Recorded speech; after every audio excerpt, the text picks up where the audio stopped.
er ég í skólanum. Þetta er fína stöði mín sem ég fæ að nota.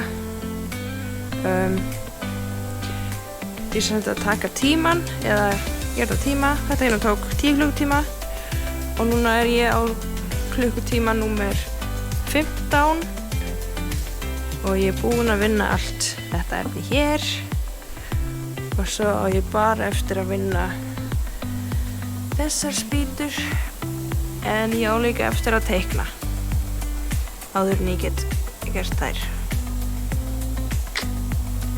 En ég ger ekki meira í dag. Það er dimmt úti. Já.